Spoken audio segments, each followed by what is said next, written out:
I remember the first time I arrived in the chapel, it was a kind of poor building. There was not particularly any elegant architecture, but everything was focused on Jesus. I came back so happy and my friends were so surprised to see me so happy. I felt the life of the brothers, the way they sang, the way they adored. And I wanted to be like them. And I would say that that was the starting point of my vocation, of wanting to consecrate my life to God.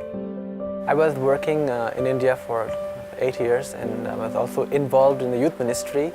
And this particular priest of St. John used to come and help us out. And I was attracted by his witness of poverty, his habit, and also the reverence in the way he celebrated the Holy Mass. Of course, it was visible that the brothers wore the habit, but it's much more also the fact of living a life of adoration, really focused on Jesus. This priest, he knelt down and he completely prostrated as if doing an act of adoration. And I was like looking at that and I was like, wow, like nobody sees him, but he's really genuine, like genuinely like loving God and worshiping Him. Your vocation is not in some years down the line. Your vocation is today. Every Christian is called to love.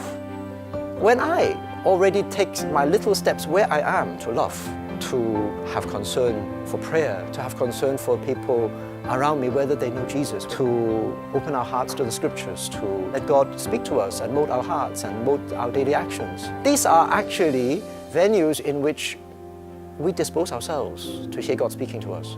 That openness to what particular paths God may be indicating to us without making a pre-selection, it's something that is very precious for God.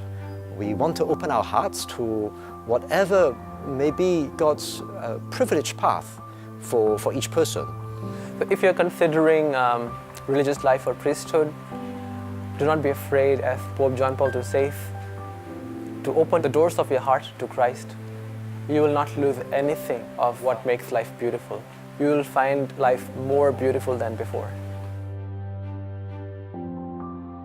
You can come and join us for a time of prayer, for a Mass, and present yourself. We'll invite you to lunch, and there's nothing better than to just come and see and to discover whether Jesus is calling you to serve Him and to serve mankind, to serve the Church in our way, in the way of the beloved disciple.